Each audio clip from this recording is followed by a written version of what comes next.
A very warm good evening to one and all. It gives me immense pleasure to welcome all of you to this Global Forum for Young Philosophers webinar and ICPR Study Circle January session. It is a glorious moment to extend my warm wishes to all of you on behalf of Global Forum for Young Philosophers. Today, we are truly fortunate to have Mr. Vivek Karmakar to introducing the speaker and the theme. He is an assistant professor, Department of Sanskrit, Scottish Church College, Kolkata, West Bengal.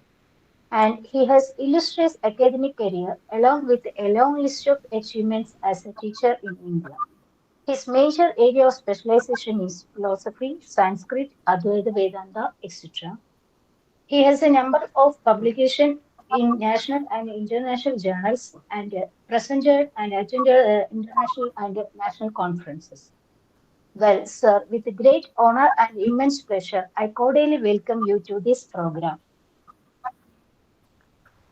Today's session, we have paper presentation of young scholar, Mr. Susanta Bhattacharya, doctorate student, Department of Philosophy and Sociology, Pedagogical University, Krakow, Poland, and visiting scholar at the Oxford Center for Hindu Studies. It is such an honor to have you for deliver a paper on understanding Pratiprasava in Yogasutra. With extreme love, we wholeheartedly welcome Mr. Sushanta Bhattacharya. And at this pleasant moment, I take this opportunity to welcome our lovely man, the great mind behind this webinar, director and the patron of GFYP, Professor Srikala M. Nair.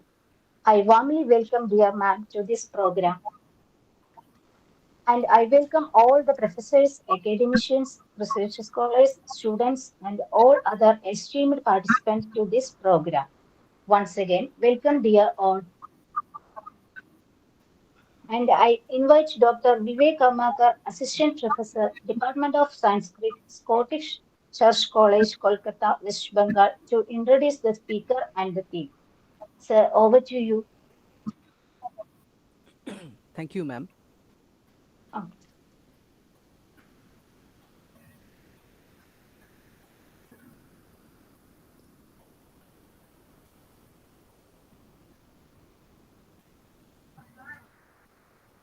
Uh, am I audible, ma'am?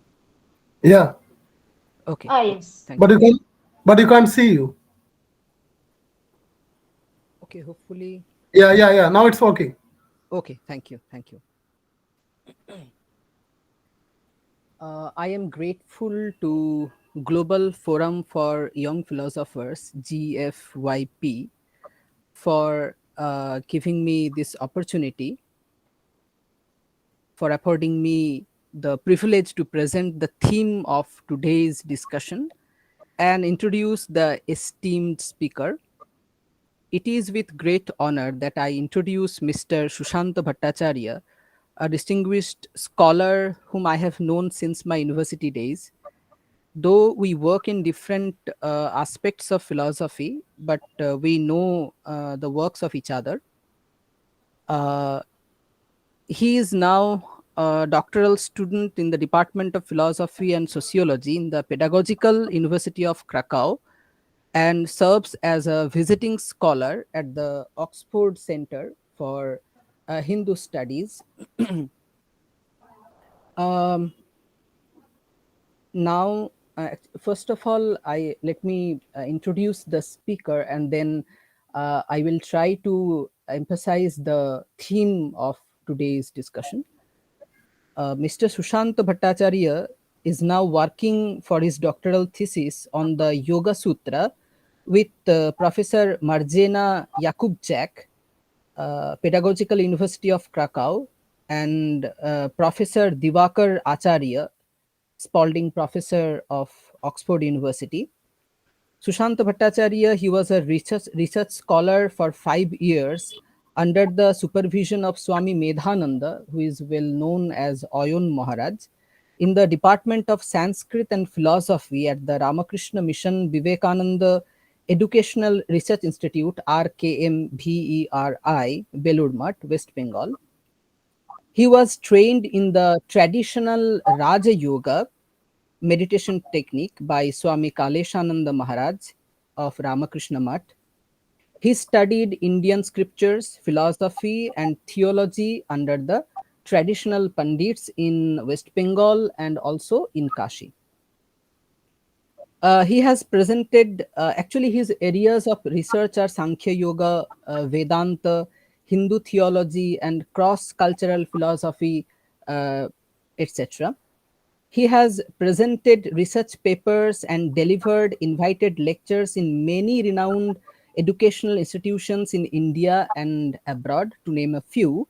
His recent presentation is in Yoga Darshana, Yoga Sadhana, Methods, Migrations, Meditations, in international conference from 20th May 2022 in Krakow, organized by University of London and Jagiellonian University, and in 2023 at University of San Francisco, USA. His research paper has been accepted in the third International Academic Conference, Yoga Darshana, Yoga Sadhana, Introspection, Inspiration, Institutionalism, to be held at University of Hamburg in Germany from 22nd and 25th May 2024. His recent invited lectures are delivered in IIT Bombay, Benares Hindu University, University of Glasgow. He was also invited for academic interaction at Cambridge University, University of Edinburgh, University of Leeds. He also achieved a lot of awards and honors. He was awarded Nowa Star Scholarship in 2022 by Polish National Agency for Academic Exchange. He was awarded with Sri Swami Haridas Giri Scholarship by the Oxford Centre for Hindu Studies, OCHS, in 2023 for participation in the OCHS summer course in Kathmandu this August 2023. He was awarded PBSD research grant for conducting field research on yoga manuscript in Varanasi by the Pedagogical University of Krakow, Poland in 2023. He was awarded a visiting scholar position at the Oxford Center for Hindu Studies for for Michaelmas term 2022. His work was supervised by Professor Gavin Flood, who is well known to us, University of Oxford.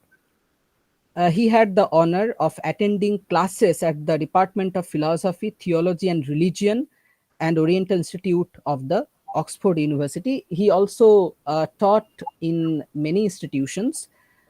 He taught in the Yoga Studies Department for post-graduation level classes at Vivekananda University, now Ramakrishna, now RKMVRI in Belur Math, West Bengal, for one semester in 2019. He was teaching assistants of Professor Marjana Yakubczak in 2022 for one semester. He taught a course on the history and philosophy of yoga in the philosophy department of Pedagogical University of Krakow for one semester from January to June 2023. And I am very happy to inform you that he is going to be a teaching fellow for one semester at Laurent University, Budapest, Hungary. He has been also invited to be an intern at the Charles University of Prague, Czech Republic. So this is the details of our today's scholar, Susanta Bhattacharya ji. And we will be honored to listen to his lecture on Pratiprasava.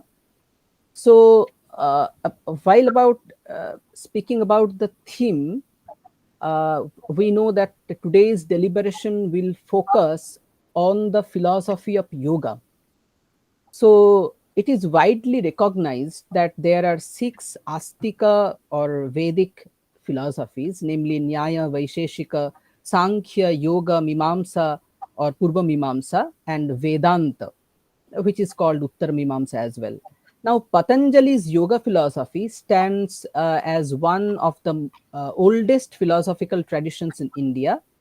In the Yogasutra, authored by Patanjali, yoga is elucidated both as a philosophy and as a tradition encompassing experimental or experiential practices.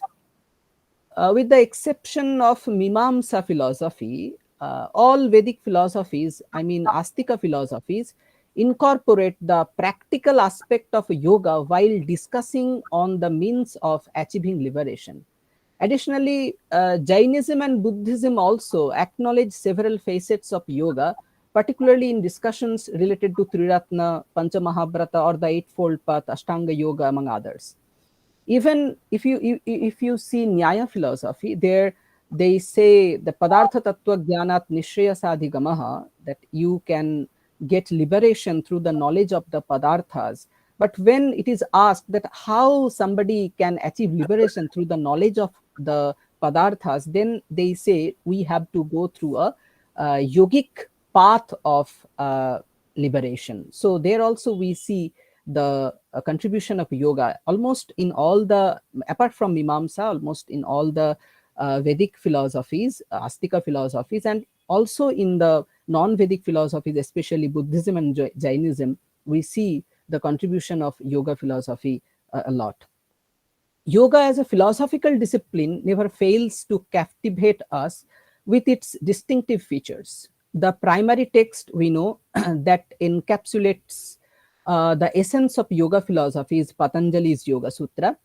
Esteemed scholars like Vyasa, Vachaspati Mishra, Vijnana Bhikshu, Nagoji Bhatta, Vava Ganesha, Hariharananda Aranya, and numerous others have provided insightful explanations of the Yoga Sutras. We know yoga is a synonym of samadhi in Yoga Sutra. Yoga samadhi, it is told in Vyasa Bhashya. The term yoga is elucidated as chittavritti nirodha, yogash chittavritti nirodha. So, chittavritti nirodha means annihilation of all mental states. According to this philosophy, chitta or mind originates from prakriti, and through the cessation of mental fluctuations, which is chittavritti, Purusha, conscious beings or souls, attains liberation. So, Prakriti and Purusha, these are the fundamental concepts or tattvas in both Sankhya philosophy and in also Yoga philosophy. While Prakriti is characterized as Jada, inert, Purusha is identified as Chetana, conscious. Uh, Despite the apparent similarities, Sankhya and Yoga philosophies exhibit numerous distinctions. Surendranath Dasgupta and many others delineated 6 subtle differences between these philosophical systems, with the primary dissimilarity being that Sankhya philosophy does not acknowledge Ishvara, whereas Yoga philosophy embraces the concept of Ishvara. And here Ishvara is a particular soul, Purusha Vishesha, who is untouched by affliction, works, fruition, and impressions. We have heard the sutra that klesha karma vipaka shayaihi aparamrishtaha Purusha Vishesha Ishvaraha.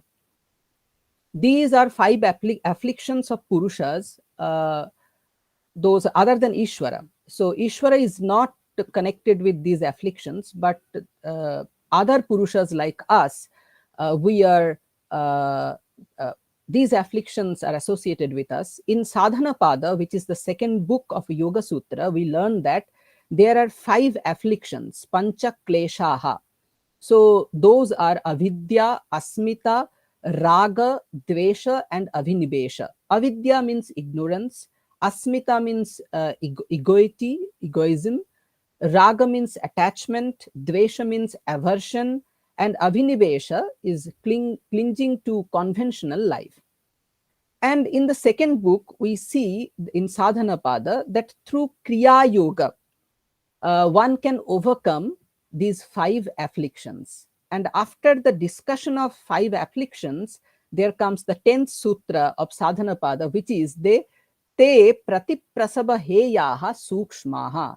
So here the word pratiprasava is very important, and it is said that how can someone will get rid of these 5 kleshas or afflictions, and Pratiprasava is one of the tools there. So in through Pratiprasava, and also while describing the word Pratiprasava, there are differences between Sankhya and Yoga philosophies, and we will listen to it in today's discussion. So now I will not I will not try to speak more about Pratiprasava because our esteemed speaker is there for it. So this Pratiprasava is like pralaya described in Yogasutra, which is just the opposite of origination, srishti. So through Pratiprasava, one can get rid of panchakleshas. It is one way to get rid of panchakleshas.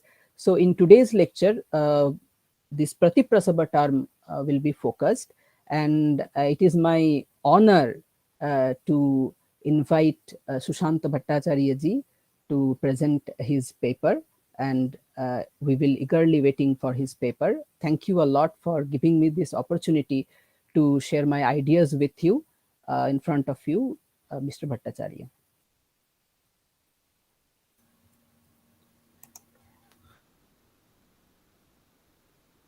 Namaste and thank you to all.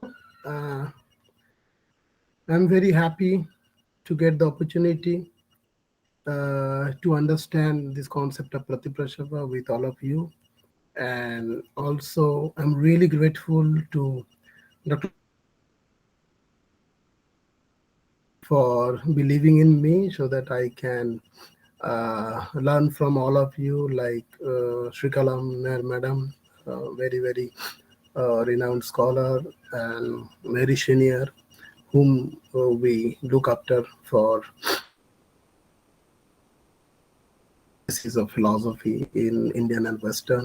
And also many thanks to Vivek Kormakar, assistant professor, and who has been very kind to do the honor of introducing in spite of his busy schedule. And I would try to share my screen with you. Let's see if it works. And please let me know whether you can see it or not. Can you see it?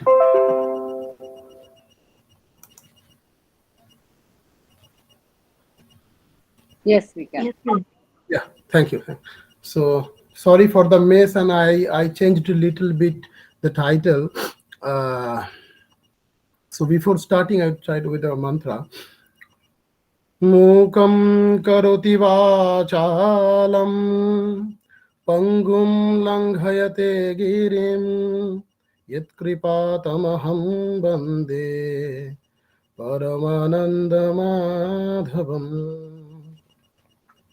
योगेन चित्तस्य पदेन वाचां मलं शरीरस्य च वैद्यकेन योपाकरत्वं प्रवरं मुनीनां पतञ्जलिं प्राञ्जलिरानुतस्मि आवाहु पुरुषाकारं शङ्खचक्राशिधारिणं सहस्रशीर्षं श्वेतं प्रणमामि पतञ्जलिम्. So the title is today on the meaning of Pratiprasava in the Yoga Sutra.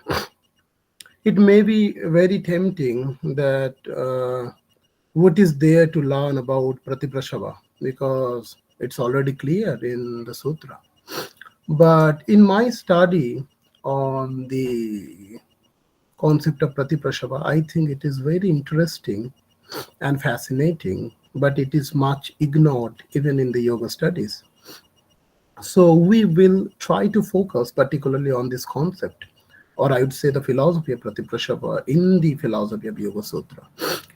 So today we'll start with the understanding what does this Pratiprasava concept mean, as Vivek already discussed, that it appears in 2.10.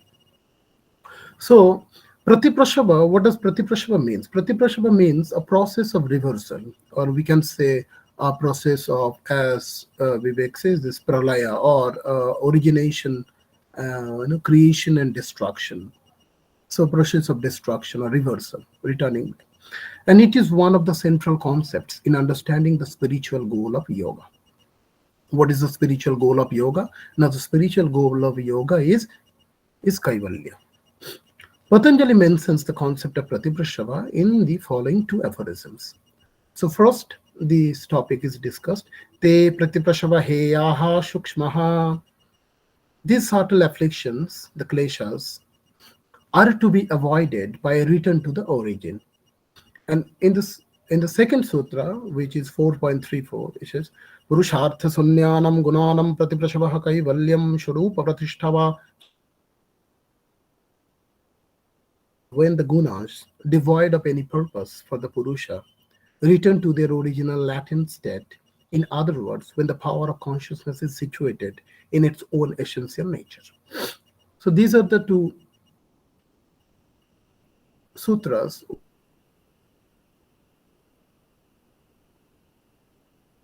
But in the interpretive literature, we find mainly two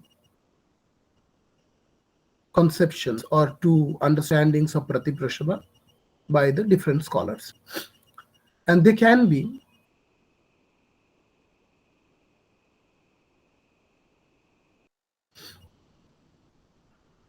so first the now what I will do in this paper or in this discussion, I will defend a novel interpretation of Pratiprasava and Kaivalya.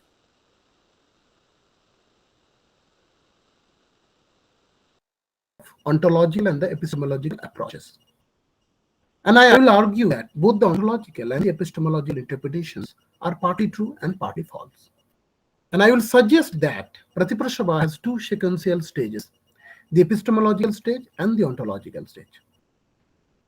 So this is the main aim of my paper. Now, what does this ontological interpretation mean? Some scholars defend an ontological interpretation. Who are these scholars? Vyasa, Bhoja, Vijnana Bhikshu, Dasgupta, Eliade, Feuerstein, Rukmani, Larson, Vedabharati, Bhattacharya, Burley, and Bryant. So what does this ontological interpretation means? Now, ontological interpretation basically means that Pratiprasava means, they take the literal meaning, means the literal dissolution of the empirical world, including one's physical body and mind. So according to ontological interpretation, Pratiprasava should be understood as a process of annihilation or a destruction. So this is the ontological interpretation. And what are their evidences for this view or for this claim? The main evidence in support of the ontological interpretation is Patanjali's definition of Kaivalya in 4.34 Sutra, which says, Gunanam Pratiprasava Kaivalya. So according to the ontological interpretation, Kaivalya is achieved when the Purusa obliterates all the entanglements of Prakriti. So completely Viyogaha, Yogaha, Viyogaha. And ontologically understood, Kaivalya is liberation after the death of the body. And in Indian philosophy, we know this concept of Videha Mukti. So according to ontological interpretation, Kaivalya is Videha Mukti in Yogasutra. The next group of scholars are there who defend an epistemological interpretation. Who are the scholars? Taimni, Weicher, Chappell, Collins, Fox, Beloved, Sarvaker, De Gracia, Bachman, and Rose. So what is the epistemological understanding of Pratiprasava? According to the epistemological interpretation, Pratiprasava means the cessation of the misidentification of Purusha with Prakriti. So it is the cessation of misidentification of Purusha. It is not the cessation of the identification of Purusha with Prakriti. And what are their main evidence? Now they use the sutra 3.55, which says the Sattva Purushayoho Suddhi Samye Kaivalyam. So when the Sattva and the Purushayo are in the similar form, it should be understood as a Kaivalya. So what is this means, misidentification of Purusha?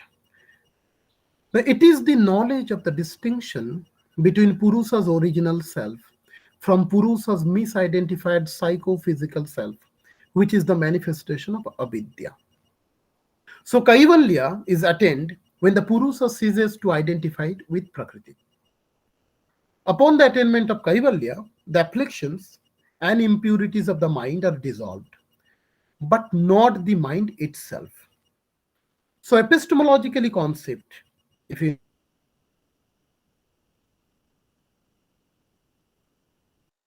liberation while living in this physical body. So, is the Jivan Mukti. So, these are the main two existing views, or two group of scholars who have a completely different understanding of this concept of. But I think my claim is that these two lines of completely opposite arguments do not explain completely the true meaning of the soteriological goal of yoga in the possible explanation for understanding the true goal of Patanjali Yoga. My question is, how is it possible that the same process of Pratiprasava can suggest two antithetical situations as the ultimate? Logically understood, Kaivalya is Videha Mukti. If epistemologically understood, Kaivalya is Jivan Mukti. So complete opposite views. How is it possible?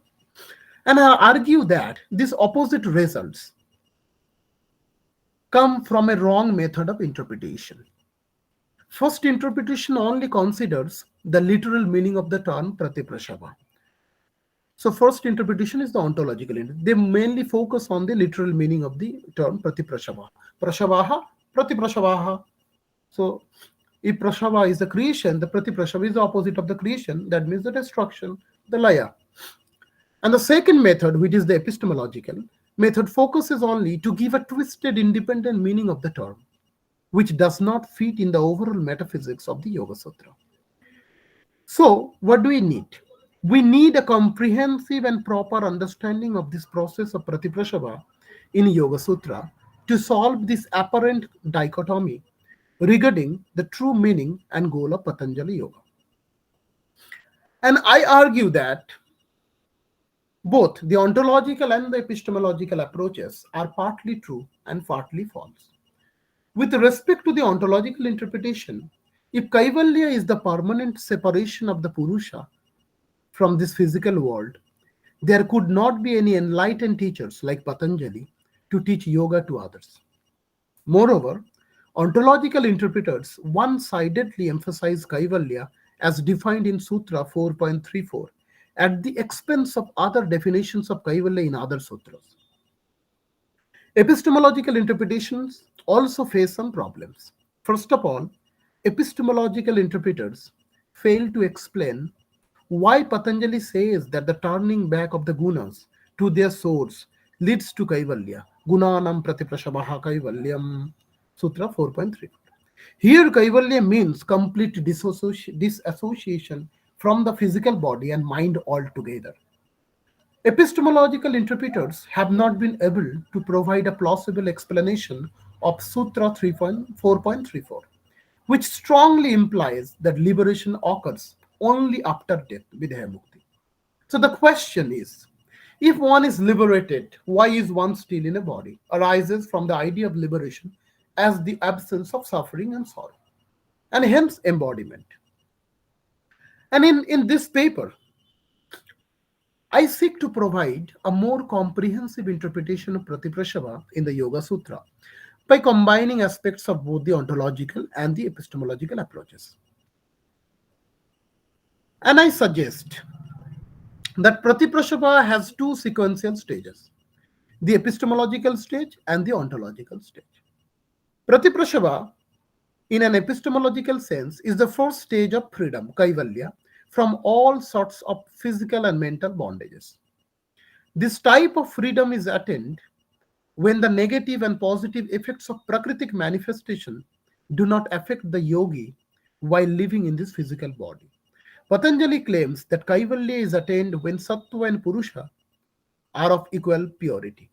Shatto Purushayoho Suddhi Samye Kaivalyam 3.56.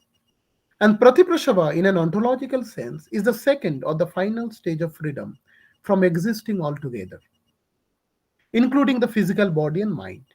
And based on this understanding of two stages of Pratiprasava, I will contend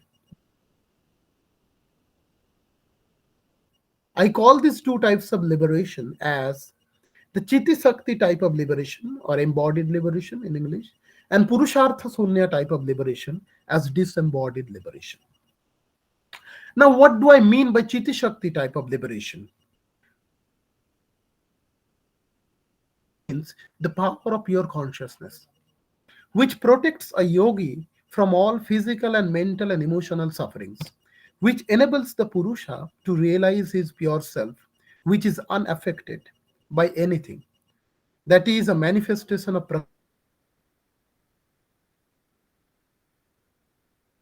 its true self and becomes liberated even while in its physical body. The Chitti type of liberation is consistent with the epistemological interpretation. And the Chitti type of liberation is Jivan Mukti, which is the fourth stage of Kaivalya.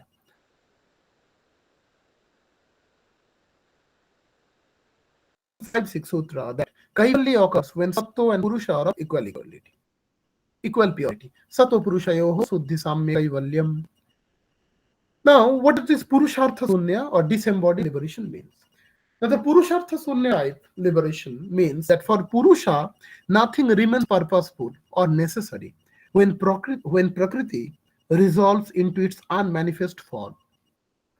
The Purushartha Sunya type of liberation is consistent with the ontological interpretation, and the Purushartha Sunya type of liberation entails Videha Mukti. Since Patanjali says that the turning back of the gunas to their source leads to Kaivalya, Gunanam Pratiprasavaha Kaivalyam. These two types of liberation are the two sides of the same coin. And I claim these two types of liberation are not conflicting, but complementary when the meaning of Pratiprasava becomes clear to us. Now we'll inspect this Sutra 2.10.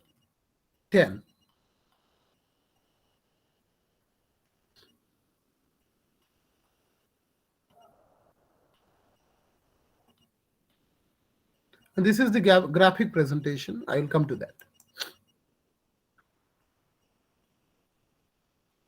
In the second chapter, Sadhana Pada, which outlines several yogic practices or a collection of yogic practices for achieving freedom, Patanjali introduces the idea of Pratiprasava for the first time. According to Sutra 2.10, those 5 afflictions which have become subtle by the practice of Kriya Yoga are to be forsaken by a process of reversal, Pratiprasava. Te Pratiprasava Heyaha Shukshma. In other words, once the 5 ailments, the kleshas, become subtle through the practice of Kriya Yoga, the subtle 5 afflictions should be abandoned by a process of opposing movement in order to completely eradicate the afflictions, which will result in liberation. Pratiprasava is a method for thoroughly forsaking the 5 afflictions. But what does this sutra's reference to the abandonment of the reversal process, Pratiprasava Heyaha, mean?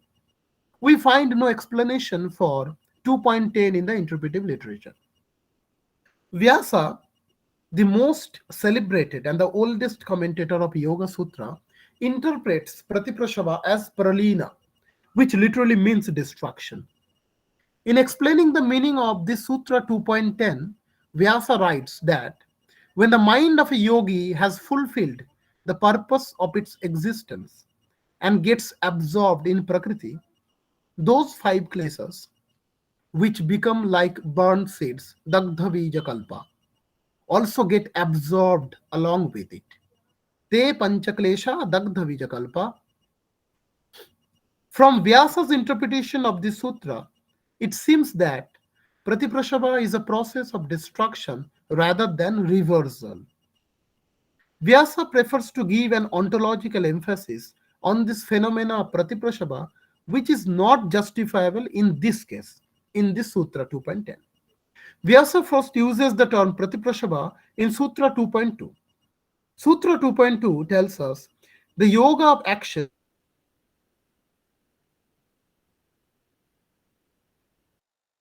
impediments to yoga. Samadhi bhavanarthaha kleshatanuranaarthascha. Vyasa introduces the term Pratiprasava before Sutra 2.10 in the context when the five purged afflictions of a yogi in asampragnata samadhi stage where kaivalya is achieved. So Pratiprasava, according to Vyasa, means dissolution or destruction. Even in Sutra 2.27, Vyasa introduces the concept of Pratiprasava, the same ontological interpretations. Nearly all Sanskrit commentators read Pratiprasava in an ontological sense, following Vyasa's line of interpretation in Sutra 2.10 of this text. Pratiprasava by Bhoja Anantadeva Pandita Ramananda Saraswati, which denotes an adverse root or reflect change, which is opposite to the creation or generation. Pratiprasava is defined as pralaya, which literally translates as destruction, by Ramananda Saraswati, Bhava Ganesha, Sadashivendra Saraswati, Vijnana Bhikshu, Hariharananda Aranya, and Shankara. Shankara, Vivarana writer Shankara. And Pratiprasava, which signifies dissolution, is understood by Narayana Tirtha, Vachaspati Mishra, and Bhava Ganesha, Nagoji Bhatta, and others as Laya. Therefore, it is evident that Pratiprasava is interpreted ontologically in the Sutra 2.10 by almost all Sanskrit commentators.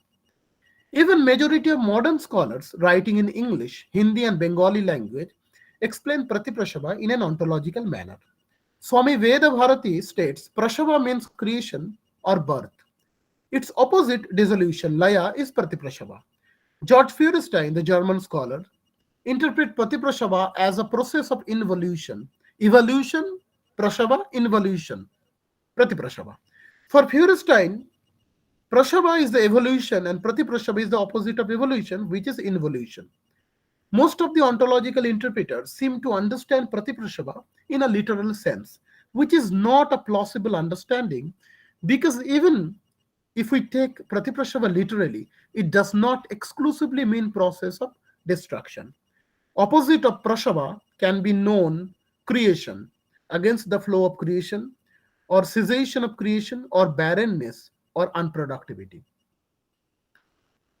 So turning away from the influences of the past and going against the grain of past conditioning provide a recurrent leitmotif within the yoga tradition.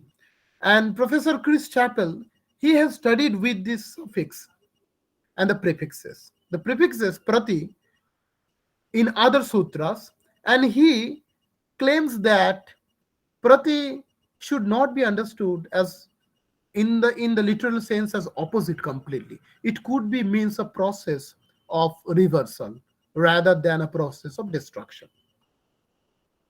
According to Swami Veda Bharati, the terms Pratiprasava and Pratisanchara are equivalent in terms of the Sankhya theory of causality.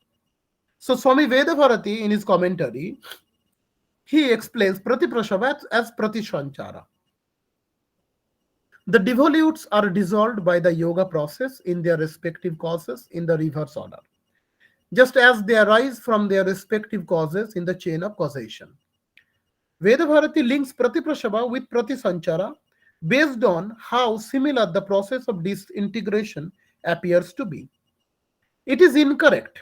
My claim is it is incorrect to interpret Pratiprasava from a Sankhya perspective, because neither the words Pratiprasava nor Pratisanchara can be found in Karika Sankhya literature. The word Pralaya has been used to refer to dissolution in Sankhya. In Sankhya means Sankhya Karika. Only in Tattva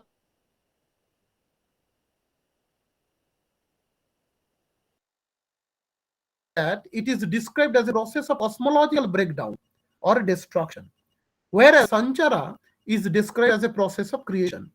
So if Sanchara is a process of creation, Pratisanchara is a process of disintegration or destruction. That is,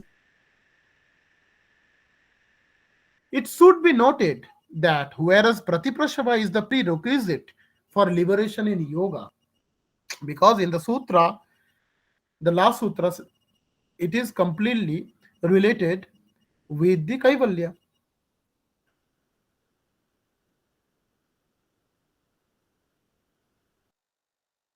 Liberation in Sankhya. Unlike Sanchara, which is found in Tattva Samasha Sutra, the term Prashava is not mentioned in the Yoga Sutra. The idea that Pratisanchara is the reverse of Sanchara in yoga does not mean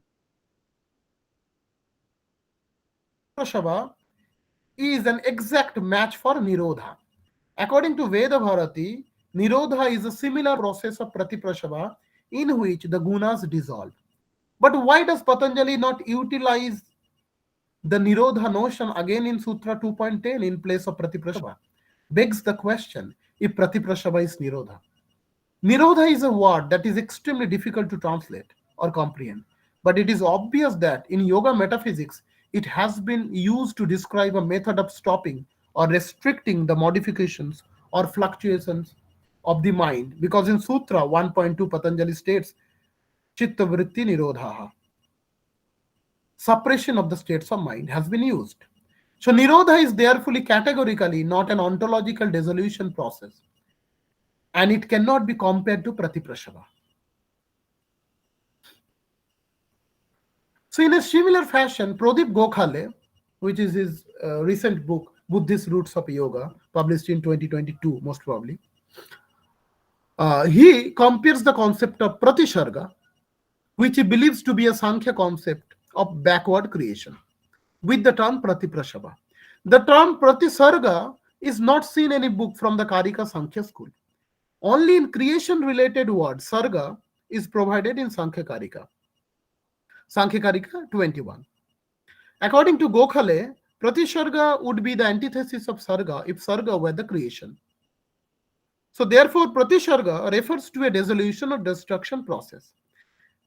The Sankhya literature, where Gokhale discovers the term Pratisarga, is not mentioned by him.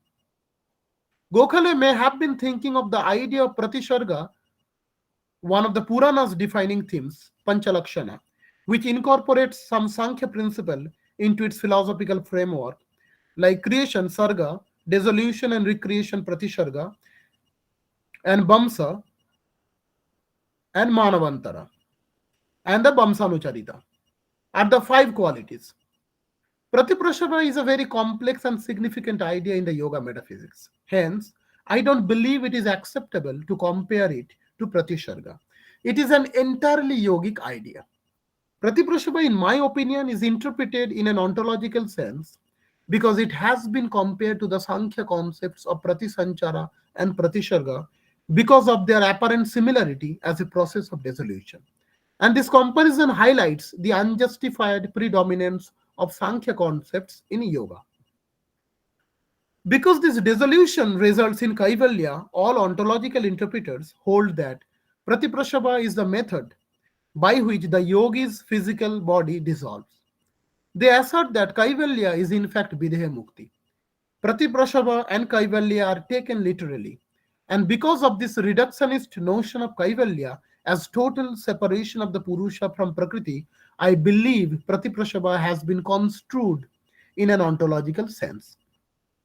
While this argument is partially accurate, when you interpret Pratiprasava as Gunanam Pratiprasava in Sutra, in the last Sutra, it is incorrect to interpret Pratiprasava Heya in Sutra 2.10, which has an epistemological and practical connotation. As a process of reversal, Forrestine, in one of the most well-known ontological interpreters, conceptualizes Pratiprasava and Nirodha in an ontological way. And according to Forrestine's commentary on Yogasutra 2.10, Pratiprasava is the gradual involution of the yogi's personal cosmos, which ends in the flowing back of the primary constituents, gunas, into the primal cosmic matrix. Eliade, another very, very important scholar in yoga studies, argues that Kaivalya should be interpreted in the Yoga Sutra as emancipation from the body. Eliade appears oneness, Biyoga, the total disassociation of self from the world in a radically dualistic manner. So the ontological interpreters completely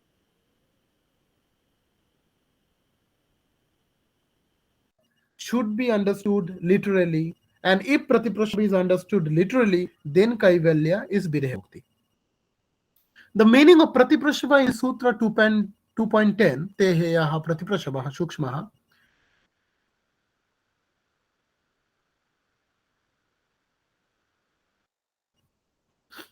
but I contend that this Sutra 2.10 is not justified in placing such an ontological stress on the idea of Pratiprasava.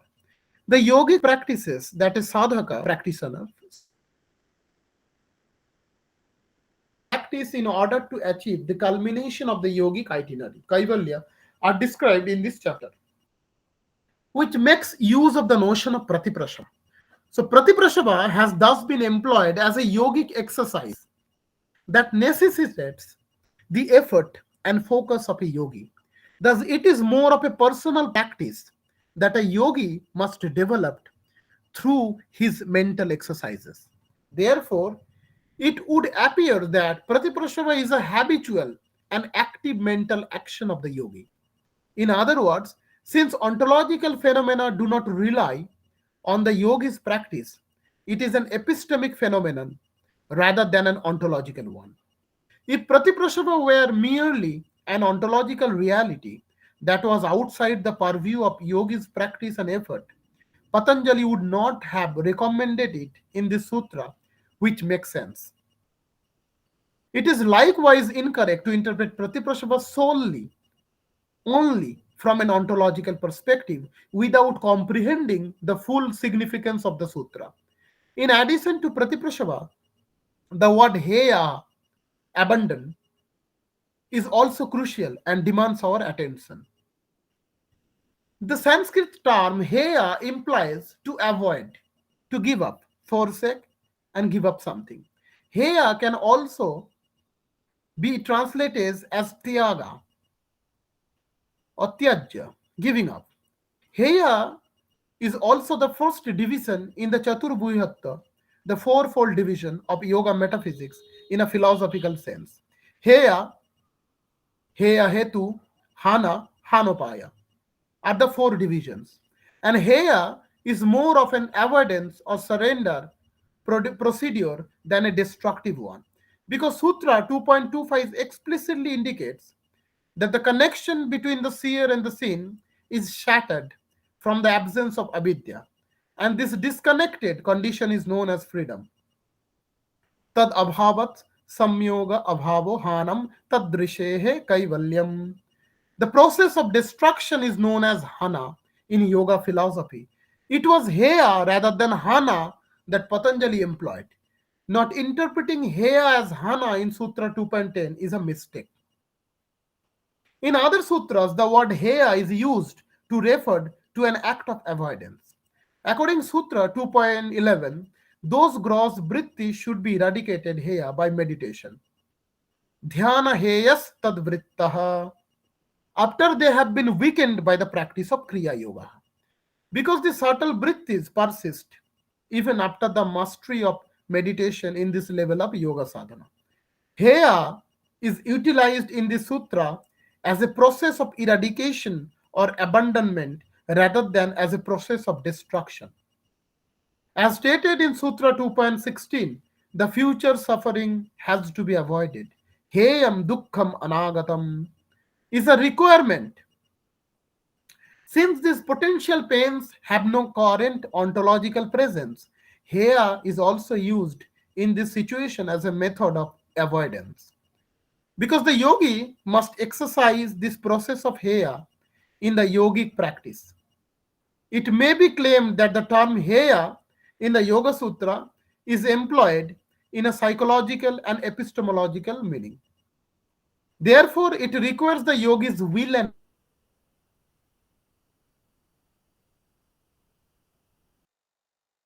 is intended to contrast with the concept of prasava, which refers to creation and genesis. So destruction is the reverse of creativity. Pratiprasava denotes a destructive process. In the larger yoga or yoga metaphysics, is a process of destruction as an ontological fact.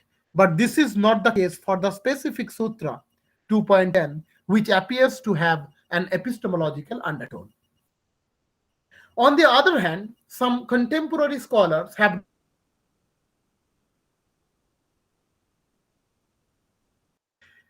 those scholars are I.K. Taimni. In Sutra 2.10, he translated this sutra like these, the subtle ones, these the kleshas, can be reduced to resolving them backward into their origin. Reduction rather than annihilation, destruction. So Pratiprasava is described by Taimni as the tracing backward is not merely an intellectual recognition, but a realization which nullifies the power of the kleshas to affect the mind of the yogi. So according to Taimni, Pratiprasava is a process of nullifying the power of kleshas, making them ineffectual to the operation of the mind rather than a method of destroying the kleshas. The understanding of this tracing back of the power of the kleshas can be attained to some extent on this physical plane, but it can only be fully realized when the yogi ascends to higher planes in samadhi. So, according to Taimni, who also thinks that Pratiprasava is an epistemological reality, Deshpande translates the sutra in the same in the similar fashion like I.K. Taimni, and he also thinks that it should be understood as an epistemological phenomena.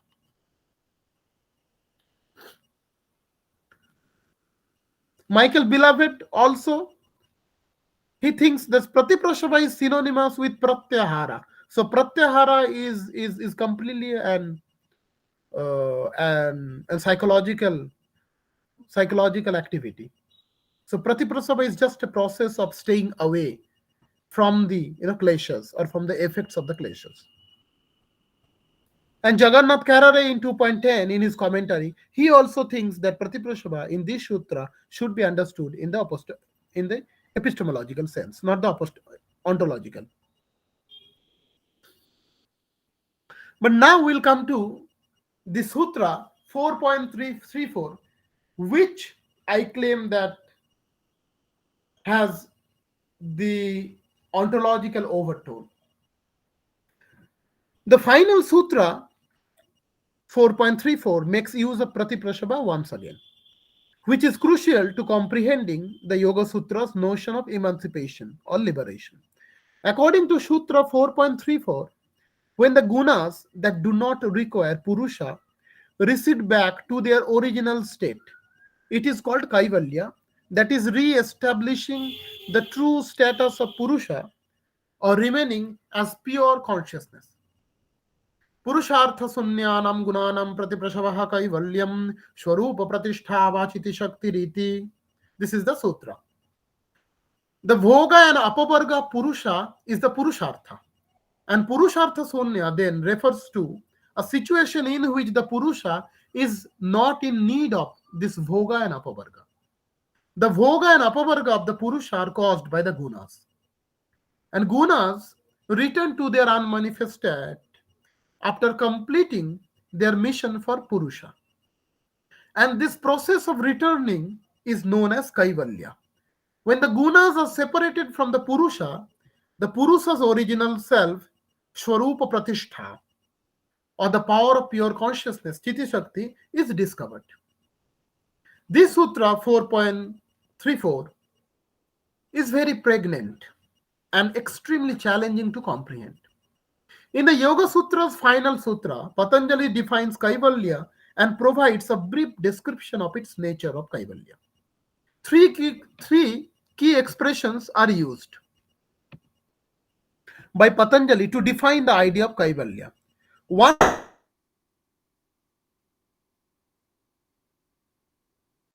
Swarupa Pratishtha, and the third meaning of Kaivalya is Chiti Shakti.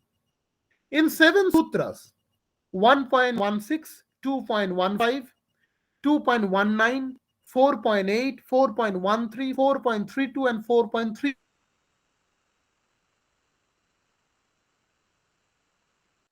in contrast.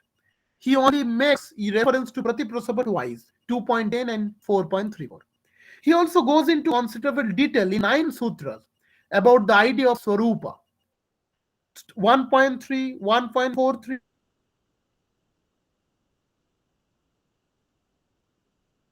4.44, 3.47, 4.12, and 4.13 about the idea of Swarupa. The idea of Chitti Shakti, which he refers at the very end of the text in relation to the definition of Kaivalya, is not meant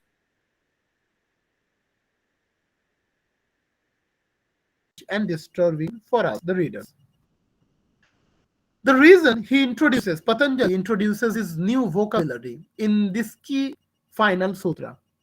What is the sutra? Purushartha Sunyanam Gunanam Pratiprasavaha Kaivalyam Swarupa Pratishtha Chiti Shakti Riti Chiti Shakti.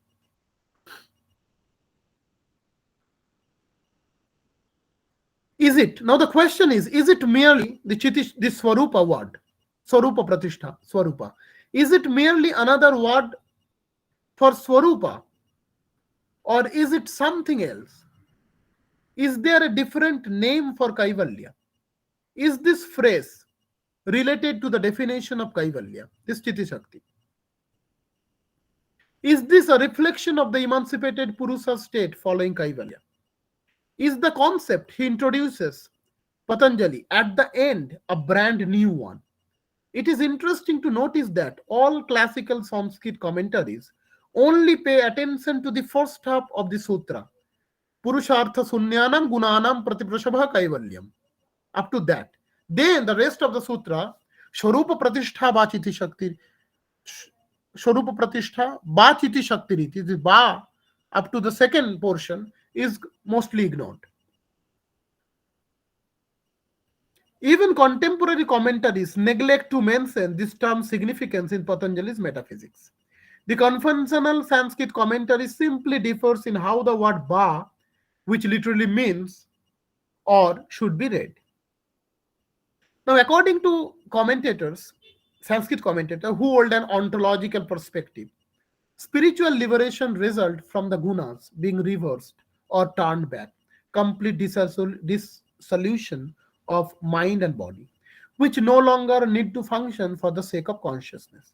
To put it another way, there is now the presence of power of pure consciousness, Chitti Shakti, in its own inherent form. According to these critics, Gunanam Pratiprasavaha, Swarupa Pratishtha, and Kaivalya are simply synonymous for Chitti Shakti. According to Voja, the only tenable interpretation of the nature of freedom is that the self, which is nothing more than consciousness in its liberated state, abides in itself. According to Vijnana Bhikshu, Krishna Vallabhacharya, Valadeva Mishra, Kaivalya in this last sutra is defined in two ways. First, it is the gaining of the nature state by the gunas through Pratiprasava. Second, it is the state of the Purusha abiding in its own self, that is in isolation, Kaivalya. Vijnana Bhikshu explains in details by saying that the burning up and absorption of the traces along with the mind into Prakriti is achieved as follows. Now, I understand when I read this concept Pratiprasava in the entire Yoga Sutra, in the entire metaphysics of the Yoga Sutra, I don't believe Patanjali used the crucial, the important term, Chitti Shakti without any significant meaning, or simply as Kaivalya's equivalent, because every word in Sutra text, as we know, especially in the case of the Yoga Sutra, is carefully chosen and used with significant and pregnant meaning.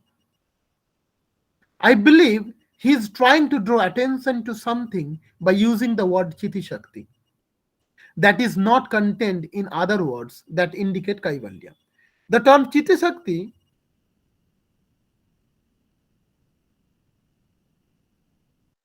acronym for Chaitanya, consciousness, and Sakti is acronym for power, ability, or force. Therefore, Chitti Shakti literally refers to the force of consciousness, as most scholars commonly think. My question is, given that Purusa is Avakta and Akarma, or without qualities, why can Chitti, awareness, which is Purusha, have power? What does power, Shakti, in the context of Purusha mean? How can Purusa, which lacks qualities, power implies that Purusha or consciousness is powerful? If Purusa is strong, Prakriti is necessary for Purusa to exhibit that strength. Otherwise, Purusha would not have any power at all. So one can ask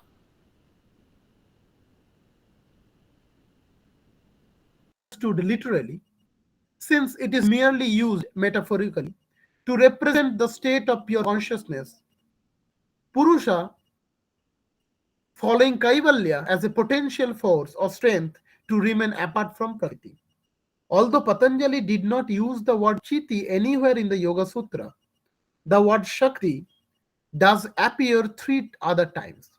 The use of Sakti as a force for action is described by Patanjali in his statement that ego is to consider the nature of the seer and the nature of the instrumental power of seeing, Dharana Sakti, to be the same thing. In 2.6, according to Sutra 2.23, the notion of conjunction is the means to understand the real nature of the powers of the possessor and of the possessed. Again in Sutra 2.3.21, we find that through Sanyama, on the Kaya Rupa, when the capacity of the body to be perceived is suspended, and the contact between the eyes of the other people and the light which the body reflects is cut off, the yogi acquires invisibility. So for Patanjali, Shakti is not merely a metaphor, rather a means of real power or force of doing action. And action implies the body and the mind of the yogi. So we can say that Patanjali should have not used this Shakti word in the phrase Chiti Shakti with a different meaning which does not go along with the rest of the other Shakti meanings. So Chiti Shakti is a form of manifesting power of the conscious Purusa. But if we interpret Chiti Shakti as the power of doing action of the Chiti, it would be contradiction to the understanding of Purusha, which is Akarta in yoga. So it would be wrong to understand that Purusha, Chiti, has power because Purusha has nothing to bear. Or it would be wrong to think that Chiti Shakti is the power of Chiti, consciousness of Purusha, because for utilizing the power, Purusha needs Prakriti. And in the Kaivalya state, Purusha is beyond the touch of Prakriti. But I think that Chiti Shakti may mean that the Chiti itself is a power. So Chiti Shakti is not power of Chiti, it is the power itself. And this Chiti Shakti power has two types of functionalities. Chiti Shakti itself as manifesting power and Chiti Shakti itself as potential power. So when Purusa lives in a liberated state in the realm of Prakriti, Purusa continues as Shakti manifesting Purusha. And when Purusa lives in a liberated state, devoid of all Prakritic manifestation, Purusa continues as Shakti potential Purusha. Shakti manifesting Purusha is a state of liberation in life, Jivan Mukti, and Shakti potential Purusha is a state of liberation after death, Videha Mukti. So Chiti Shakti is thought to be equivalent to Swarupa Pratishtha in Yoga Sutra 3.43 because Patanjali seems to be saying that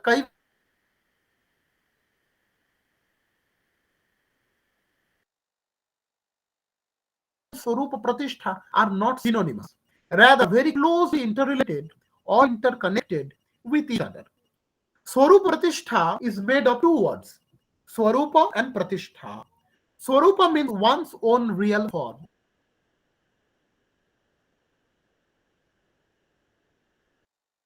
In a literal sense, Swarupa Pratishtha means establishment or foundation of one's own real self. In other words, Swarupa Pratishtha is the establishment of the Purusha in its real.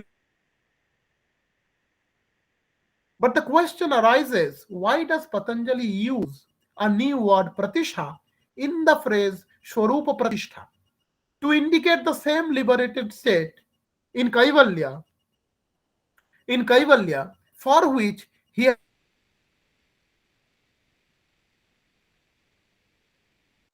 avasthanam, saying in one's own former self, with the almost similar meaning in Sutra 1.3, Tadadrashtu Sarupa Avasthanam.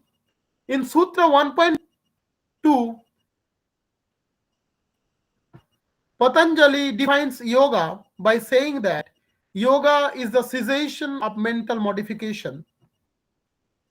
Yogaschitta vritti nirodhaha. When cessation of the mental modifications takes place, the seer, which is the Purusha, stays in its own real self. Tadadrashtuhu swarupe avasthanam. Is it true that Patanjali uses the terms Swarupa Avastha and Swarupa Pratishtha to denote the same phenomena of Kaivalya, only in order to avoid using the same word or sounding monotonous? Or did he purposefully choose a different term to highlight a metaphysical or philosophical difference between the two terms? I believe it is more logical to believe the latter viewpoint. If the latter view is right, then what is the difference between them? I think the difference is that while the process of Swarupavastha indicates no role of force or Shakti for achieving this state of Kaivalya by the yogi, the process of Swarupa Pratishtha indicates the active role of force or Shakti for achieving this state of Kaivalya by the yogi. I think Pratishtha is a key term which stands for some sort of force or actions or power. Patanjali uses pratishtha in places where it refers to some sort of power or force. Sutra 1.8, Tadrupa Pratishtham. Then Sutra 3.35, there is also the Pratisthayam, Ahimsa Pratisthayam. Again Sutra 2.36, Satya Pratisthayam. Again 2.37, Asteya Pratisthayam. When Chitisakti helps to establish the Swarupa, as we have already seen, that Chitisakti itself is the embodiment of power, and this power, Shakti, is instrumental to establish the Purusha in its original self.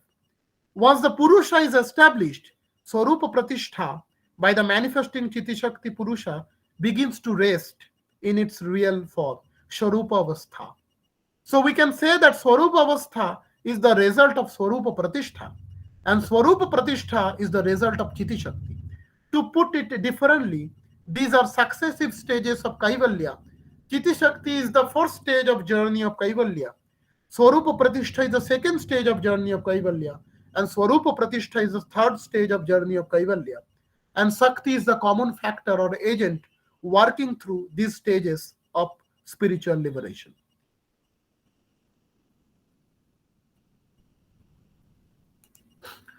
Now, through this graphic, I would like to point out that how do I understand and where this Pratiprasava, this phenomena of Pratiprasava lives. So this epistemological interpretation of the stages leading to Kaivalya should be, we should understood the epistemological Pratiprasava from Sampragyata Samadhi up to Jivan Mukti stage, this Dharma Megha Samadhi, which I call the Chiti Shakti type of liberation.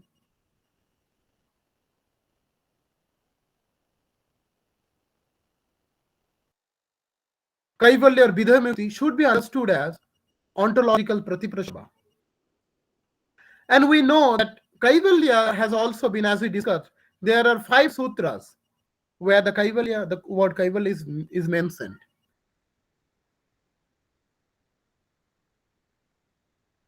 Sutra 2.25, Tadrishehe Kaivalyam, Dosha Vijakshaye Kaivalyam, Satapurushayoho Suddhisam Kaivalyam, Kaivalya Pragbharam Chittam, Gunanam Pratiprasavaha Kaivalyam.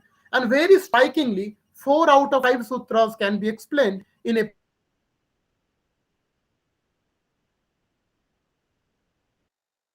while some of the aphorisms directly indicate the possibility of attaining liberation in this physical world, other aphorisms hint at the complete disassociation of Purusha from Prakriti, including the death of Yogi.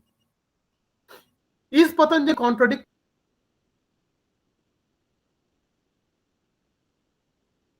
possible to reconcile the apparently conflicting interpretation of Patanjali's concept of Kaivalya proposed by traditional commentators and modern scholars. So let us investigate the meaning and the nature of Kaivalya.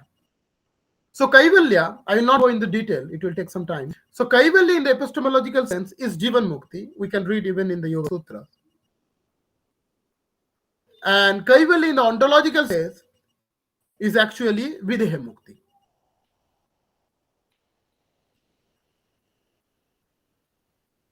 Now, what is the relation between Pratiprasava and the Kaivalya? Now, I think my claim is that the Pratiprasava, Patanjali uses the concept of Pratiprasava as a means of both Jivan Mukti and Videha Mukti stage of Kaivalya. And scholars have different opinions in the Yoga Sutra. And they have overlooked the importance of the concept of Pratiprasava in discussing the meaning and nature of Kaivalya. So the basic understanding or the basic question is, what does Pratiprasava mean in the Yoga Sutra? So for me, Pratiprasava should be understood as a process of reversal, and one reversal from the effects of the kleshas, and other is reversal from the prakritic manifestation. So it should be understood as a process of reversal, not as a process of destruction or annihilation, or as a process of only solely reversal. It is a process of both ontological and epistemological. Now, what is then there? We seem to have that there is this conflict or opposing views. Now, how we can resolve this conflict between liberation, Jivan Mukti, and the Videha Mukti through the concept of Pratiprasava. This process of Pratiprasava, my claim is that, has two sequential stages. The first stage is a process of nullification of the effects of Trigunas on the Purusha, which is the stage of Jivan Mukti. At the first stage of liberating process of Pratiprasava, Pratiprasava should be understood in an epistemological sense. And Pratiprasava is not meant to be taken literally. Rather, it is a symbol of reversing the process in Yoga Sutra. And Yoga Sutra 2.10 tells us that kleshas in their subtle form can be overcome by involution, Pratiprasava. What it means is that kleshas do not completely dissolve, rather, their functional effect on the Purusha is dissolved. So it is the reversal of the functioning of the kleshas. And second stage, the ontological, is the cessation of the functioning of trigunas, leading to the dissolution of all connections with the Purusha, including the physical body and mind. And this stage is the stage of Vidhe Mukti. At the second stage of liberating process of Pratiprasava, Yoga Sutra 4.34 tells us that Kaivalya is the turning back of the gunas to their source once their work for the sake of Purusha is accomplished, or it is the power of pure consciousness, Chiti Shakti, abiding in its own essence. What this turning back, Pratiprasava of the gunas to their original source means is the returning of that source from where gunas no longer are in any kind of touch with Prakriti. It means that complete dissolution of everything which is created by the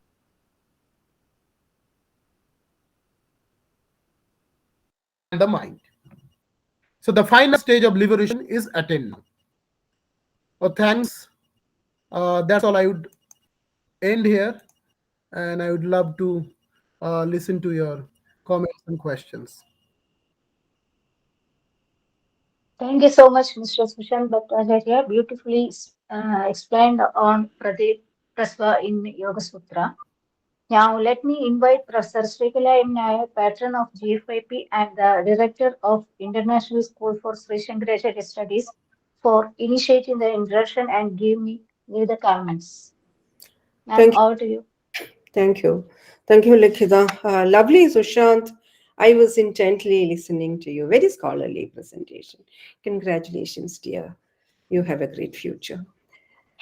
So we heard on Pratiprasava and Sushant very eloquently and in a very scholarly fashion uh, spoke about the epistemic as well as the ontological versions of conceiving Pratiprasava, where he brought the two positions, the standard, the classical ontological position, and the modern version of it, which he called the epistemic version. And then very often we saw him standing closer to the epistemic position. Though I have great reservations for this so-called, first of all, I have reservations for this divide itself, which I mean, we can discuss it a little later.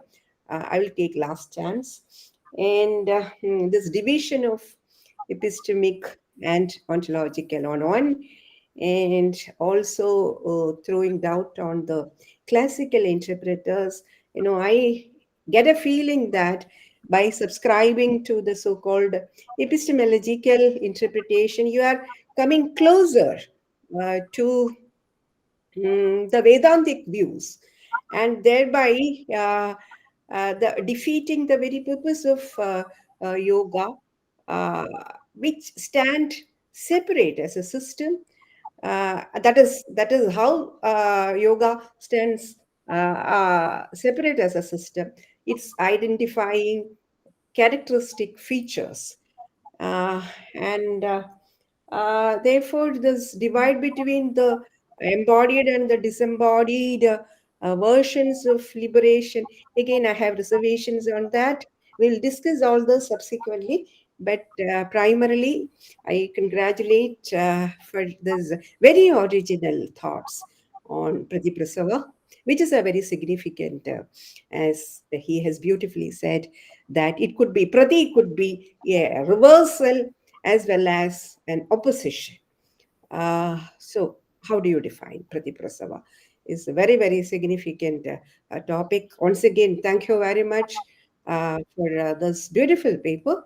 And the paper is open for discussion. I saw a hand raised by Andre. Over to you. Sure. So thank you again, sir, for your presentation. It was quite insightful. There's many questions, and I don't want to take too much of the discussion. But if I were to only ask one, and then perhaps we can go from there. Perhaps a quick note first that Eliade himself had many, how to say this, exotic and contradictory beliefs, right? He was not only a scholar of Indian philosophy, but he was a scholar of religion broadly. So he liked to project and create conjuncts where they weren't intrinsic to the very literature that he studied. I mean, he had favoritisms towards shamanism also, and not to mention he believed in Ishvar himself. So I would definitely take a grain of sand any of Eliade's commentaries on Samkhya, given his theological dispositions. But something that I do want to ask, though, is pertaining to this Chitti Shakti that you were mentioning. Is there any specific consciousness that is kind of awakened at the moment of death, some sort of yamachitam, for example, or whatever else? Because the soteriological move that you illustrated through your Samkhya presentation is that specific liberation and all the pratyahara sequences and whatever else are only successfully completed during the death state. So does that mean that there's a specific consciousness itself?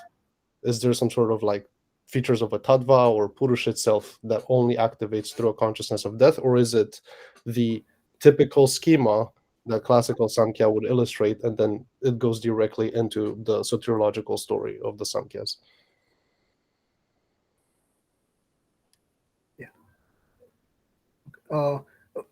The internet is sometimes fluctuating. So could you just repeat in short? I missed a little bit of your Could you just rephrase it? Sure. So if I can rephrase then. Yeah. The Samkhya system has its respective kind of psychophysiological interpretation of how pratyahar functions, right? You mentioned the panchaklish, right, for example, and how adequate practice would result into the dissolution or destruction of the panchaklish, right? Yeah. Okay. And this respective dissolution can be completed either conventionally, when you were mentioning that there's two types of liberation, right? There's a type of liberation that allows for the yogic practitioner to be free from some sort of samsaric harms, some sort of illusory appearances. And on the other hand, there's the total liberation at the moment of death when all the pratyahara sequences are dissolved correctly. Right? Yeah. So my question is then, given that the actual soteriological seed or fruit or whatever you want to call it of this Samkhya interpretation only happens at the moment of death, what I'm asking is there a specific consciousness that is accompanied by it? Because you were speaking of the Chiti Shakti, right? So my question then is Yeah. that is there some sort of explicit or unique type of consciousness that can only be activated after all the pratyahara sequences are successfully destroyed? Yeah. Okay. Thank you. Yes. From the Sankhya perspective, the Sankhya theory of causality, and the Sarga and the Pratisarga, the creation and the dissolution theory. But I think from the Yoga Sutra, from the study of if we read Yoga Sutra from that perspective, the spatial consciousness, if there is something, I would say this consciousness is uh, Pratiprasava from the perspective of this Chiti Shakti, because this Chiti Shakti is very important and key term, because this Chiti Shakti is such a state that it allows you from to go back and forth. So it is like what I mentioned, that it is like a common factor, common, it is the vein through which the consciousness from Jivan Mukti to Vida Mukti can go and can come back. This is the kind of that's how I understood the Chiti Shakti. But the important thing is that in the Bhashya, even in the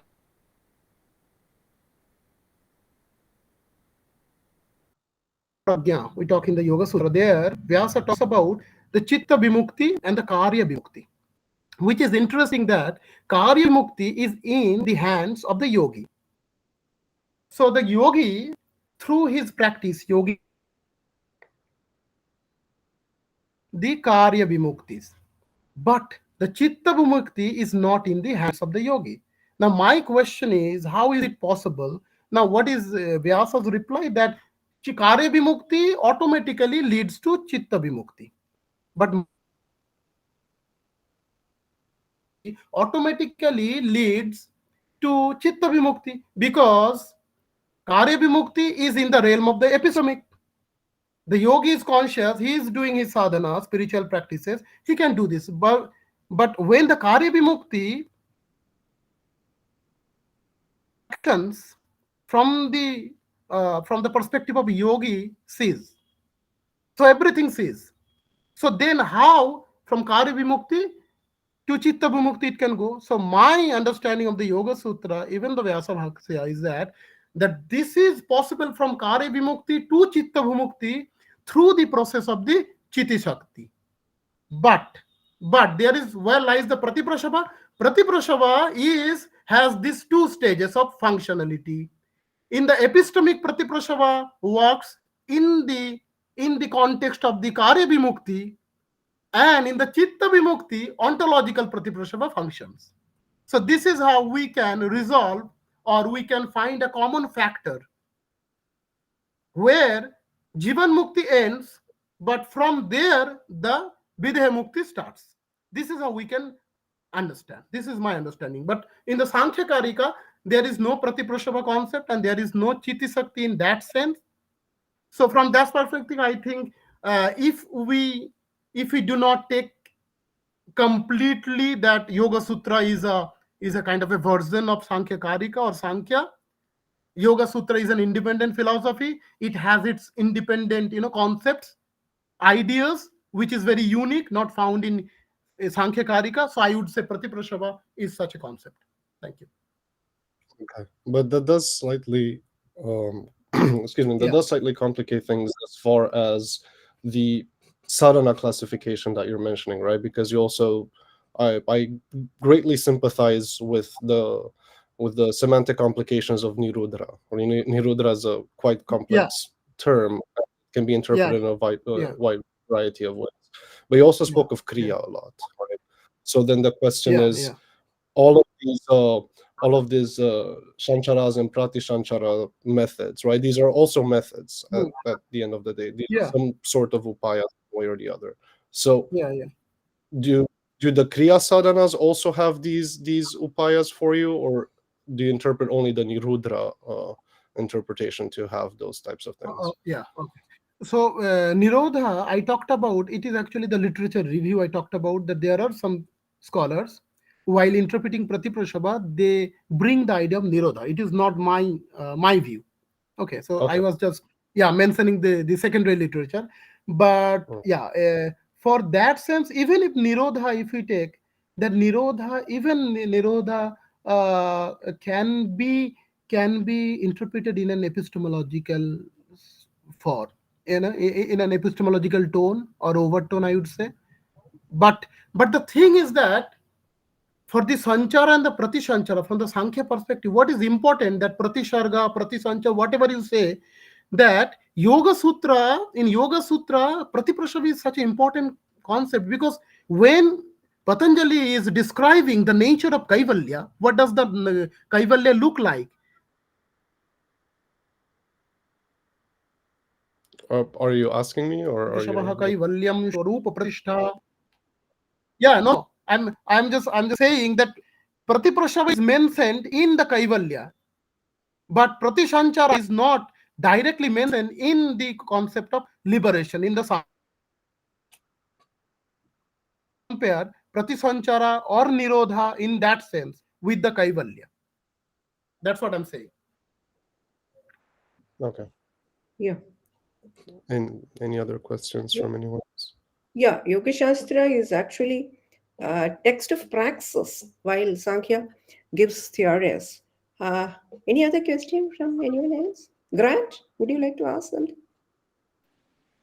Yes, I do have just a question of more of a comparative question to other practices like Christianity.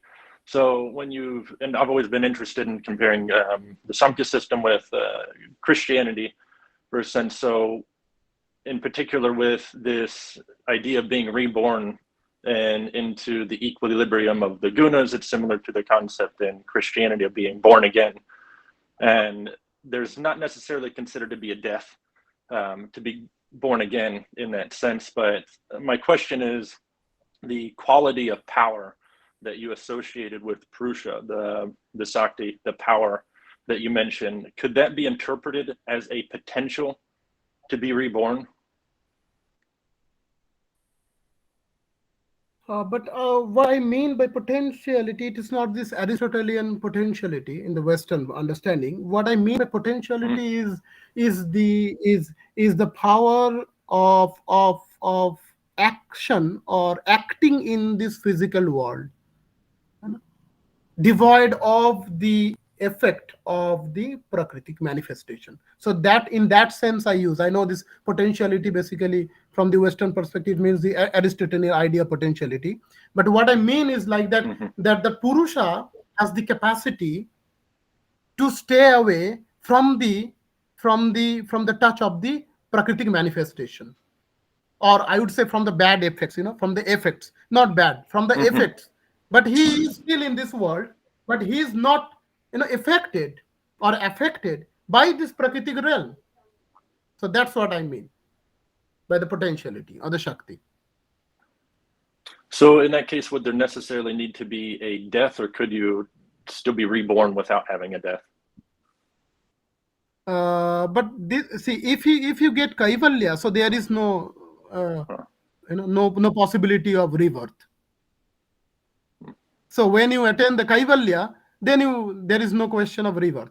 But if you are like a Yoga Bhrashta or Prakriti Laya, then you have to again, take birth.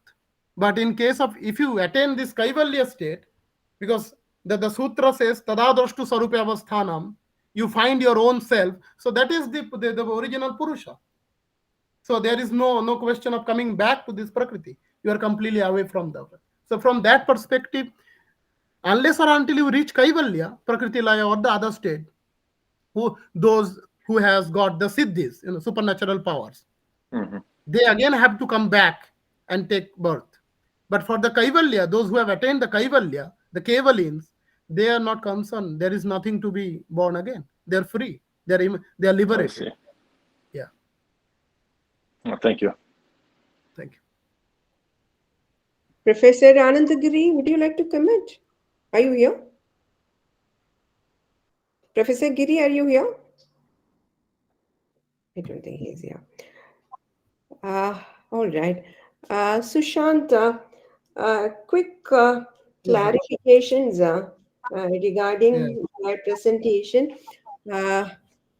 As I have said soon after your talk, see Oh, on a sorry, Professor Srikala. yeah, you were there. Would you like to comment, So, Professor Giri? I mean, probably you can. I just started. I will complete, and then you can talk. sure. So we were talking about Gunanam Pratiprasava Kaivalya. This is typical of Yoga Sutra, where you speak about the reversal of the guna. That is the characteristic feature of Yoga Shastra. Uh, Sushant, am I communicating? Hello? Sushant, do you hear me? Yeah. But sometimes it's, yeah. I can hear you. Huh.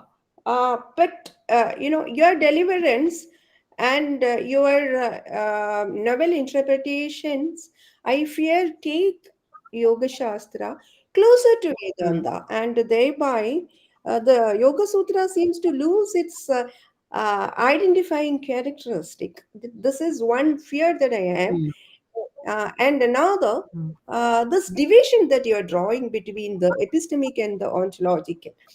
By epistemic, probably what you mean is the individualistic efforts to Yeah. segregate from the Prakriti. The Purusha's Yeah. individualistic efforts in saying that it is mental exercise, though Yeah. it is not mental exercise, Yeah. it is Yeah. the exercise undertaken by the inner apparatus. Now, my argument would be that that is also ontological. How can we say that it is epistemic? By epistemology, actually, what we mean is, in Advaita, things are clearer. Actually, the confusion that we have in Yoga Shastra, which Shankara himself has beautifully brought out, you have brought out all the confusions because there are confusions, there are contradictions inherent in this particular Shastra. But then the beauty of the Shastra is the dualistic theory and how the Kaivalya can be attained by the purity. I mean, as you have quoted the sutra where you have said Purushartha Shunyanam Gunanam Pratiprasava, where the gunas withdraw as they are no more useful for the Purusha, and then they get withdrawn, go back to the Prakriti, and the Purusha stands isolated, and that is Kaivalya. So this is the beauty of the Shastra. Now, by blurring the divide between Vedanta and Yoga, of course, probably Vedanta is more appealing to an intellectual understanding of Kaivalya. No doubt about that. But Yoga Shastra has its own beauty, I suppose.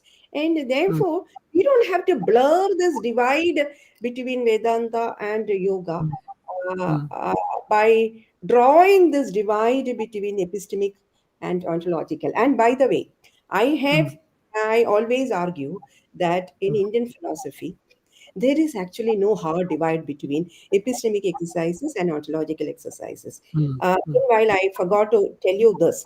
Shankara himself he beautifully brings out that this absence of divide between epistemic and ontological exercises. Actually, by epistemology, what we mean is knowing exercises. See, knowledge happens only when there are the triputi, the knower, known, and the knowledge, right? And all that happens only at the empirical level. So, Yeah. in every spiritual exercise, we are no more engaging in epistemic exercises, I'm afraid, and therefore, whether characterizing them as epistemic, I have small reservation in using this term epistemic to speak about this metaphysical. I think the individualistic and the universal exercise of mm, Pratiprasava both are mm, not logical. This is my argument. This is my appeal, and with reducing Pratiprasava to Pratyahara. See, one thing is very, very clear that whether it is reversal or whether it is laya, mm, Pratiprasava is a process. It is a mm, process which the individual takes up. It is not a state of affair.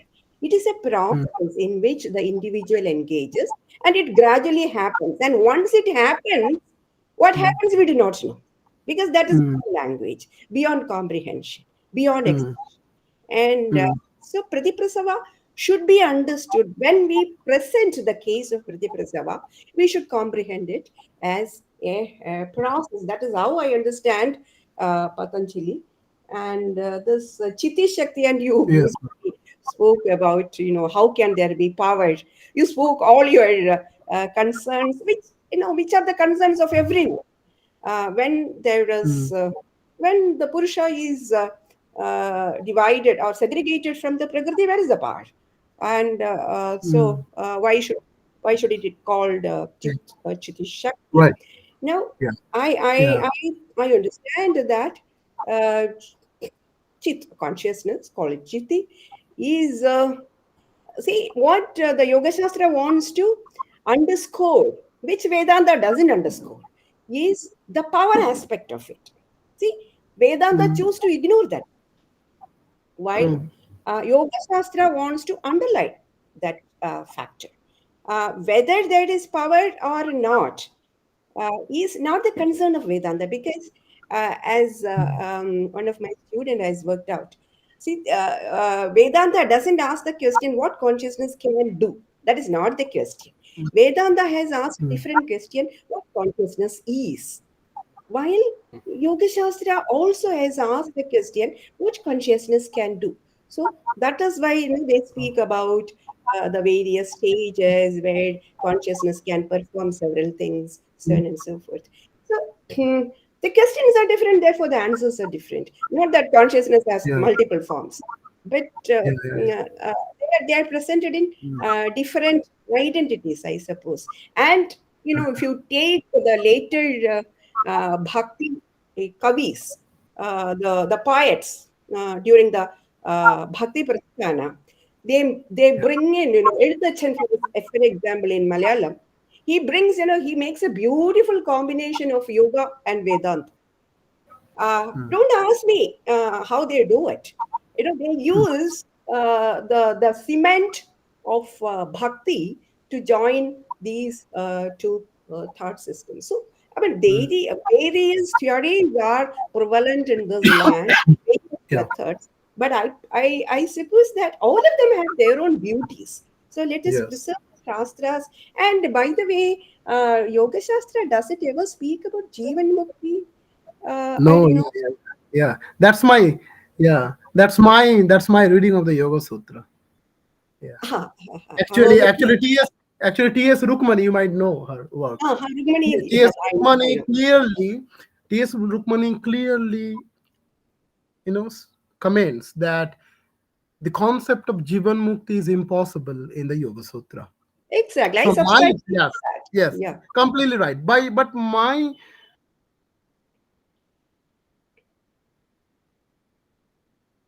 We can't hear you, Susha. the first thing that it's oh okay. We didn't hear. Now can you hear me? And now we can hear you. Please repeat what you have said.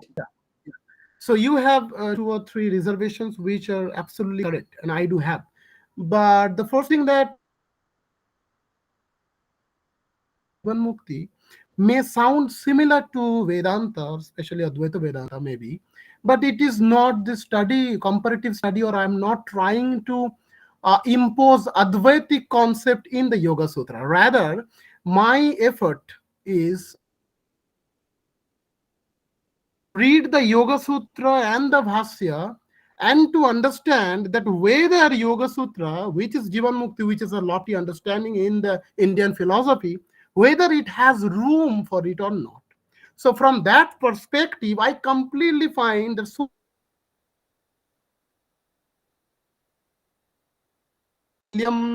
this sutra clearly can be interpreted as Jivan Mukti.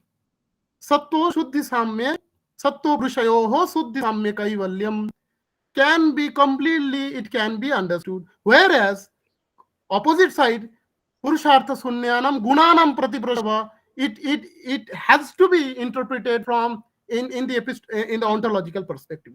So while I'm But reading the Yoga Sutra with the Sushant, yeah but in the yeah textual tradition, like if you subscribe Jivan Mukti to Yoga Shastra, it will be Shastra Virodha because they clearly no. huh? Yeah, But go ahead. yeah, but there is in even in the recent, even in the old time, there is now this yoga studies research, which is that is yoga world affirming or world denying? This is the question that is asked in the Yoga Sutra studies, even in the yoga philosophy. So my understanding from the Pratiprasava perspective that while I read Yoga Sutra with the Sanskrit commentaries and the modern commentaries as well, I find that Yoga Sutra is both. It is world affirming in the sense that it is dualism, so it does not, it does not disapprove this prakriti, and on the other side it is completely videha mukti, because why the yogi would be interested in living in this mundane physical world? Because even in the sutra they say heyam dukkham anagatam, no one wants to suffer, because this prakriti, the whole prakriti is suffering. It is due to avidya. So the purpose of the yogi is to go beyond this avidya. So from the textual analysis, this is a hermeneutic approach I'm trying to utilize for understanding this concept of Pratiprasava and its relation with the Kaivalya, the Jivan Mukti, and the modern scholarship from world denial to world affirmation. So my understanding is that Yoga Sutra can be interpreted as both world affirmation to some extent and world denial to some extent. So few sutras will support this view, and it is not that opposite, rather it is complementary with each other. If we understand this Chiti Shakti concept and Heya, te Heya Pratiprasava Sukshma, this Heya concept, Heya Hana Hanopaya that I mentioned. So in my study, understanding Yoga Sutra and reading the Sanskrit commentaries, I have been with my guru, I have been able to collect and read 21 Sanskrit commentaries and 5 Bengali commentaries, 6 Hindi commentaries, and English other commentaries. Even I take help of my German friends to understand Forrester and other. So that is how I am trying to understand what this Pratiprasava means in the Yoga Sutra. So it is just an effort by a student to understand this phenomenon. That's all. Great. Any other question?